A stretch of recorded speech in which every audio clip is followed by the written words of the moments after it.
Previously on Make Cool Shit. Stop taking meetings, pick up a fucking camera, and just make something. Let us help you find the money. It's rough out there. It's his first feature. We got a bunch of passes. Irony Point is gonna take a big gamble. This entire film rests on the performances. They book Aya Cash. Chris Redd's people come back to them. He's in. Alex Bornstein from Mrs. Maisel. She's passing. She's not interested. We're now a few weeks out from shooting, and we don't have a patina. We're running out of options. Fuck. Hosted by Aaron Kheifets. This is Make Cool Shit. Okay, we're gonna talk about money. So Josh has a script. And better than that, he's got a script that people actually like. And a stellar cast. That is almost complete. No easy task. But if he wants to make it in a real professional way, he needs a crew. He needs other actors. And that means he needs to pay them. It sucks. We all wish art was divorced from business, but it's not. This is the money episode, baby.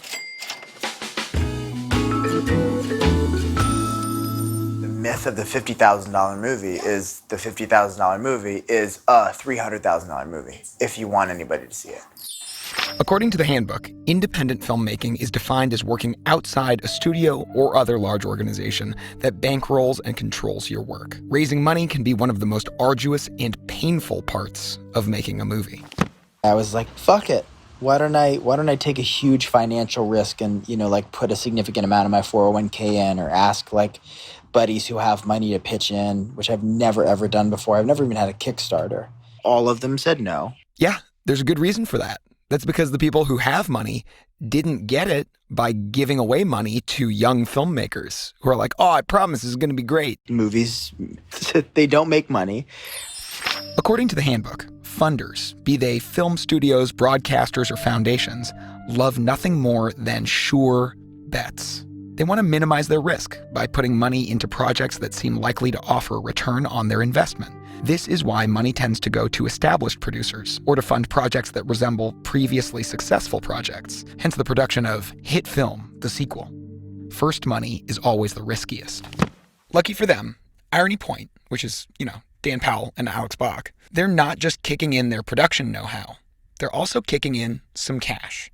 They've got first money. Dan Powell was the first one to say, I'm going to put X amount in. And he brought us several other ideas before this that we just felt like weren't quite right and didn't feel like they were quite ready. And then when we saw this one, we kind of felt like this is the one. Our goal from the beginning has not been a windfall of cash and babes and boys. It's been investing in yourself. This whole thing is an investment in ourselves to be what Puffy Chair was for Mark Duplass, or what anything Karen Kusama had done before The Invitation, or short films, or what now Pippa Bianco is now directing Euphoria because she started where she started. It's everybody's got to start somewhere, and you start somewhere by investing in yourself. Josh doesn't have $300,000, but what he does have is people that believe in him and like him. You hear about movies that get made for less than $500,000 or even less. The real truth of the matter is that what is really paying for those movies is favors. Labor working for either for free or for far less than what they typically make. What gets these micro-budget indie films made are the directors calling in the favors. That's Alex Bach from Irony Point. With the talent, with everybody and anybody that they know. I mean, on a movie that gets made for under $500,000, the director has to deliver. Irony Point investing is a huge win, but it isn't actually enough to make the thing. So they decide to do something a little risky. Start production without the money in place and hope they figure it out one way or another. We basically were like, let's get the funds together for production, and then we will cut together like a sizzle or whatever, use that to raise the remaining funds. If you can make some version of it that makes everyone go, oh yeah, I see how this could be good, then they might want to throw in, back you. Of course, also, maybe you don't get that other money, and then you've just blown your whole wad on making half of something brilliant.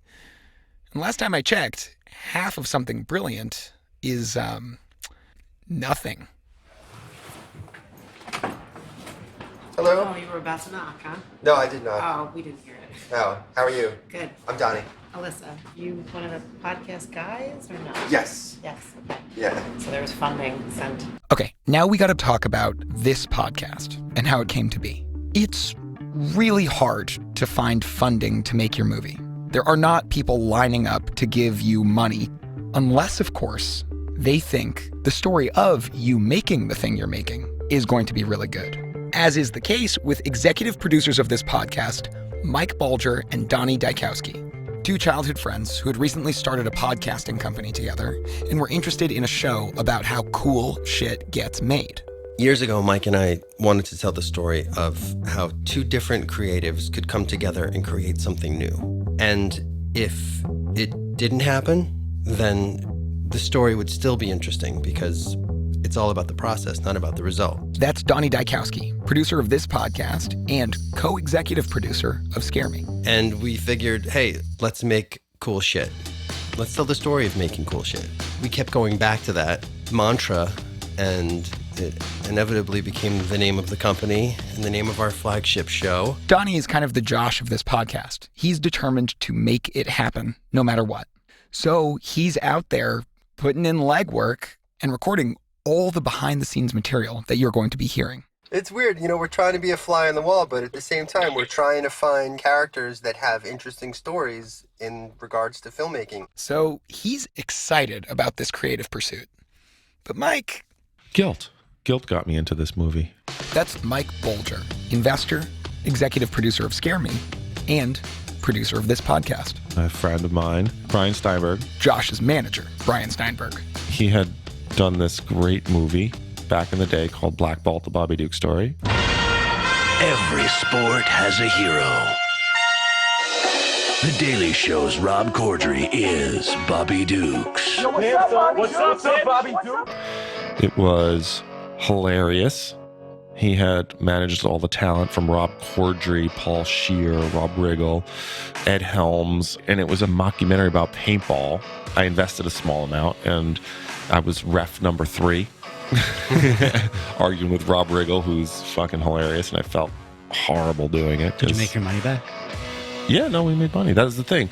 Probably 2 or 3 X our money, but the cast are all famous. They were all brilliant. This was just happened to be their first thing they did together. And Brian basically said to me, this is going to be that. I said, listen, I have a podcast company. The focus of the podcast company is kind of how things work. So when the opportunity came up to tell the story of the making of the film, I was thrilled. We're like, let's lean into our strengths. I have a background in audio production, and Mike has a background in charm. We can finally do it in podcast form, which, to be honest, that was the intent. And like, well, it'd be cool to look at the background of a movie and see how they're getting made, and like just behind the scenes. And I looked, there wasn't really anything out there. The stuff that talked about the making of the movies was terrible, sound quality, just not interesting. Like, man, maybe there is room for something here. But Donnie's looking for something else. Donnie wants more of like a drama, comedy, hoping someone like dies on set. Was I hoping that there was some drama on set? Sure, of course. There's drama in everyone's life, and it's that human story that resonates with the listener. And for me as a producer, I want that story.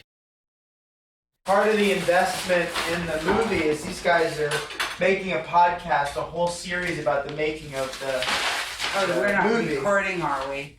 No, I don't get my hair done till Friday. The problem is you see the few home runs, and those are the ones that like you hear about. Like, oh, Blair Witch Project. Oh, it made $300 million. That's not you. You're not getting, there's 1,000+ movies that are trying to capture that same thing. The Blair Witch Project is an indie horror movie that has a lot of mythology and rumors surrounding it. The largest source of rumors and intrigue surrounding it is the budget. The original shooting budget, supposedly, is something around $30,000 to $60,000. And then the final budget is estimated to be somewhere between $200,000 and $700,000. That's a huge swing. Saying that the truth is somewhere in there is not much better than a complete shot in the dark. But it went on to make almost $250 million worldwide. And ever since then, it is an annoying point of reference for anyone making an indie movie. Everybody thinks they're going to be the next Blair Witch Project. And Mike is right. They're not. The main obstacle is finding the money. By having Josh involved, then we get Chris Redd, Aya Cash, who's the lead, and, the material has to draw in enough that investors feel like they're going to see a return. There's nothing worse than investing in restaurants and movie. There's just nothing worse. If you can make your money back on your first film without super recognizable talent, like A-list, everybody, household names, then that is like a big win. So, between Irony Point and Mike and Downey, and Josh also putting in some of his own money, and calling in every single favor he possibly can, we now have still not enough money to make this movie. My name is Alyssa Schwab, and I am the official production accountant / bookkeeper for Irony Point. And how are you working with the film? Scare me. I handle all the money, make sure there's enough for the project to get everything done. Is there enough money for the film? Yeah, we're still working on it, but hopefully it'll be all there by the end. They need somebody who has money and understands this project. So we got the script back in December.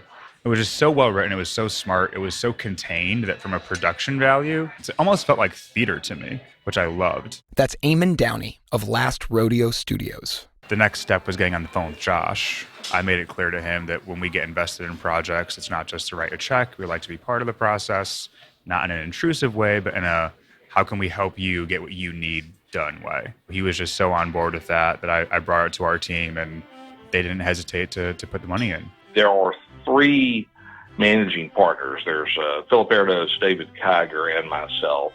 That's Steve Stodghill, executive producer and co-founder of Last Rodeo Studios. We 3 have to be in agreement on greenlighting a project going forward. So we're lucky enough to have Eamon Downey working with us, who is actually the brains of the organization. But we're the ones that ultimately have the decision-making ability to pick which projects we're in, negotiate the financial terms, and fund our side of the deal. I went to our team and said that we're not going to lose money on this. It might not make a fortune, but I feel confident in this project. And the cast as well was a huge deciding factor for me. Aya, Chris are both names that have a fan base, and they're amazing talent that are up and coming.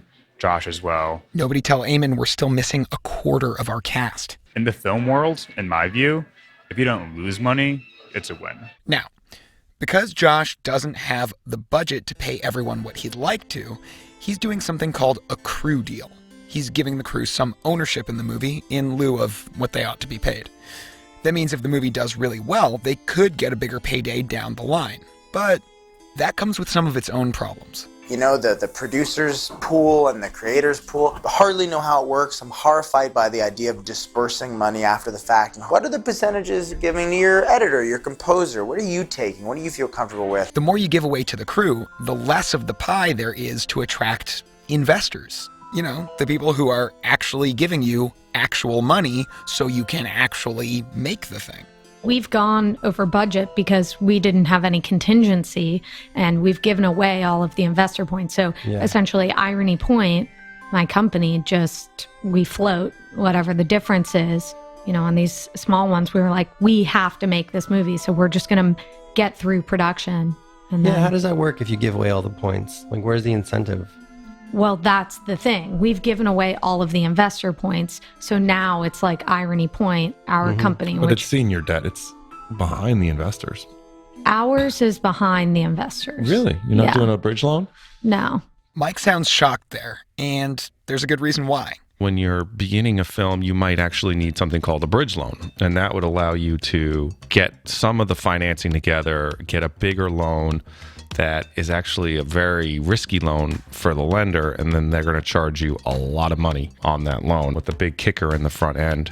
You really want to have some sort of pre-sales, or you want to have a tax credit that's coming that you can sell against it, because you're going to pay a lot for that money. We're deferring the compensation. So in the waterfall, it'll get paid back after the investors, but along with other deferments like directing fee. Our investment allowed the film to start production. We were the last in at the very last minute. So people definitely thought we were the heroes to make this project happen. We had close to 5 investors altogether, including myself, throw down, anywhere between $20,000 and $30,000 to what Last Rodeo threw in, which is the most significant amount. Last Rodeo Studios, put us over the edge at like the last fucking minute. 2 weeks before we were going to shoot, they gave us the money that helped get us where we are today. Okay, they did it. They actually got funding for Scare Me. Not a ton of funding. The budget is tight. But they're going to do something ambitious and risky and great. There is a lot of work to do before shooting starts. He's got to hire a crew, figure out all the technical aspects and all the logistics, and find a fantastic actor to play Bettina in 2 weeks. And hopefully not waste everyone's money and go broke in the process and completely ruin his entire career. Yeah! Next episode, pre-production.